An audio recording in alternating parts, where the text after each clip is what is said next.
మూవీకి మీ జబర్దస్త్ దానికి యాక్టింగ్కి ఏమైనా డిఫరెన్స్ కనిపించిందా? పక్కన జబర్దస్త్లో ఓన్లీ కామెడీ చేసేవాళ్ళం, ఇక్కడ అన్ని ఎమోషన్స్ చేయాల్సి వచ్చింది. అంటే ఒక ఫ్రెండ్లా ఫీల్ అవటం ఉంటుంది, ఒక టెన్షన్ ఉంటుంది ఒక చోట ఎక్కడైనా. కొన్ని సీన్లలో ఎమోషనల్ సీన్స్ కొన్ని ఉన్నాయి కాబట్టి అన్ని యాంగిల్స్ చేయాలి సినిమా అన్నాక. జబర్దస్త్ అంటే ఓన్లీ కామెడీ, అక్కడ మనం ఏడిపించాల్సిన అవసరం లేదు ఎవరిని, లేకపోతే కోపడాల్సిన అవసరం లేదు. ఇక్కడ కొన్ని ఎక్స్ట్రా ఎలిమెంట్స్ ఉంటాయి అంతే. కాబట్టి ఆ ఎక్స్పీరియన్స్ మాత్రం దీనికి యూజ్ అయింది. ఓకే. అండ్ నరేష్ గారితో మీ కోఆర్డినేషన్? నరేష్ గారు అంటే ఇంక మా కమెడియన్స్ అందరికి ఆల్మోస్ట్ ఇన్స్పిరేషన్ కాబట్టి, రాజేంద్ర ప్రసాద్ గారు ఒకరు, నరేష్ గారు కామెడీ హీరోల్లో మాకు ఇన్స్పిరేషన్ కాబట్టి, అలాంటి నరేష్ గారితో ఫస్ట్ టైం ఫుల్ లెంగ్త్ చేసే ఆపర్చునిటీ రావటం నాకు చాలా, అది కొంచెం మంచి విషయం. దానికి నేను బాగానే నరేష్ గారితో చేసేటప్పుడు కొంచెం టీవీలో చూసేటప్పుడు నవ్వేవాళ్ళం కదా ఎక్కువ నరేష్ గారిని చూసి. టేక్ చేసేటప్పుడు కూడా నేను డైలాగ్ చెప్పిన ఎక్స్ప్రెషన్ ఇవ్వగా నవ్వేవాడిని ఆటోమేటిక్గా.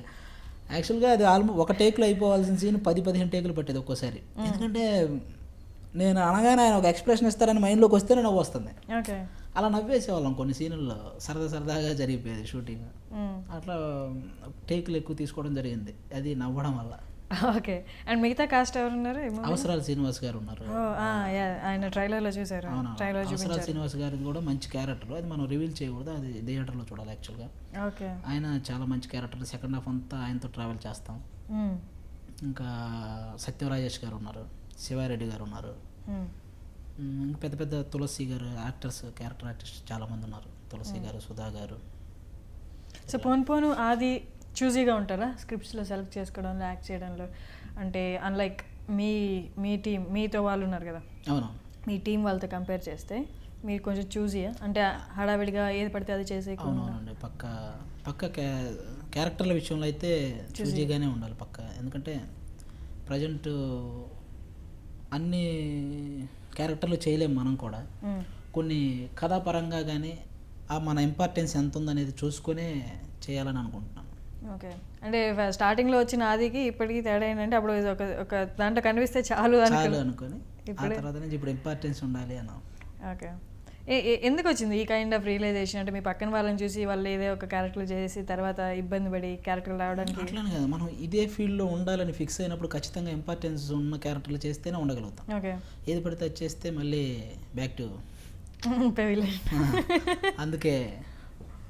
అందుకే జాగ్రత్తగా చూజ్ చేసుకోవాలని అనుకుంటున్నాను. అండ్ ఈ మ్యూజిక్ కూడా చాలా బాగుంది, ట్రైలర్లో చూపించింది కానీ బీజిఎం కానీ బాగా, అందరు చిన్నపిల్లలు కూడా చాలా మంది ఆహా అంటున్నారు. యాక్చువల్లీ అది బాగా ఎక్కింది. ఆమె ఆ పాట నోట్లోనే వేలు పెడితే అనే సాంగ్ కూడా ఒక లేడీ పాడింది. ఒక హీరో ఇంట్రొడక్షన్కి బ్యాక్గ్రౌండ్ లేడీ పాడటం ఫస్ట్ టైం యాక్చువల్గా మేల్ క్యారెక్టర్లు ఎవరో పాడుతుంటారు హీరో ఇంట్రొడక్షన్ అంటే, ఒక లేడీ బ్యాక్గ్రౌండ్ వాయిస్తో హీరో సాంగ్ అది. ఆమె వైకో విజయలక్ష్మి గారని అక్కడ ఆవిడే పాడింది.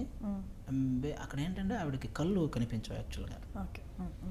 ఒక రికార్డ్ చేసుకొని పక్కన వాళ్ళు ఒకరు పాడితే అది రికార్డ్ చేసుకొని ఒక 5 days ఆమె ప్రాక్టీస్ చేసి ఆ తర్వాత పాడింది తెలుగు యాక్చువల్గా. అలా పాడింది, చాలా బాగుంటుంది సాంగ్. నోట్లోనే వెళ్ళిపెడితేనే సాంగ్. అలాగే ఫీల్ ఉన్న సాంగ్ ఒకటి ఏకాంతం అని ఒక సాంగ్ ఉంది. నరేష్ అన్న ఇప్పటివరకు చేసిన ఆల్మోస్ట్ అన్ని సినిమాల్లో సాంగ్స్ కంటే ఈ సాంగ్స్ చాలా డిఫరెంట్గా ఉంటాయి, చాలా బాగున్నాయి. ఆయన యాక్టింగ్ కూడా కంపేర్ చేసుకుంటే మిగతా మూవీస్ అన్నింటిలో ఎక్కడో ఒక చోట అంటే సేమ్ ఉంది అన్నట్టు అనిపించేది, కానీ దీంట్లో ట్రైలర్లో కానీ కొంచెం ఇన్నోసెంట్గా ఉంటాడు యాక్చువల్గా నరేష్ అన్న. ఇన్నోసెన్స్ అంటే నేను చెప్పింది నమ్మేస్తాడు, అవతల పక్క ఒకటి చెప్పింది దానికి కన్ఫ్యూజ్ అవుతుంటాడు. ఈ చిన్న ఇన్నోసెన్స్తో కూడిన ఎమోషన్ టచ్ ఉంటుంది అనమాట. ఓకే. మీకు ఆయనకి కొంచెం సెంటిమెంట్ సీన్స్ ఉంటాయా ఇందులో? సెకండ్ హాఫ్లో సెంటిమెంట్తో పాటు కలిసిన కామెడీ ఉంటుందండి. సెంటిమెంట్ ఎక్కువ ట్రావెల్ అవుతూ మధ్య మధ్యలో అక్కడక్కడ మన పంచసేవ పడుతుంటాయి. నైస్. మీ నెక్స్ట్ ప్రాజెక్ట్స్ ఇందాకేదో చెప్పారు ఆల్రెడీ, ఇంకొక ఆటగదరా శివ అని మన ఆనలుగురు సినిమా. ఆటగదరా శివ సినిమా పేరు. ఆనలుగురు డైరెక్టర్ చంద్ర సిద్ధార్థ్ గారు, మా లింగా ప్రొడ్యూసర్ రాక్లేని వెంకటేష్ గారు. అది కూడా ఫుల్ లెంగ్త్ క్యారెక్టర్ అది. నైస్. సో ప్రస్తుతానికి చేస్తున్నారు, ఇంకేనా అది అయిపోయింది, అది ఫస్ట్ కాపీ అది రెడీ అయినది, అది అక్టోబర్లో రిలీజ్ ఉంది. యాక్చువల్గా ఇంకోటి షోడా గోలీ షోడా అని అది కూడా చేస్తున్నాను, అది కంప్లీట్ అవ్వచ్చింది. ఓకే. అది అందులో ఆల్మోస్ట్ అది కాయ రాజా కాయ సినిమా హీరో అందులో మేజర్గా ఏంటంటే బ్రహ్మానందం గారు, ఆలీ గారు, కృష్ణ భగవాన్ గారు, నేను, మా కాంబినేషన్ అంతా ఉంటుంది అనమాట అందులో. అది కొంచెం ఎక్స్పీరియన్స్ కమెడియన్స్తో చేయడం మంచి ఎక్స్పీరియన్స్ నాకు. నైస్.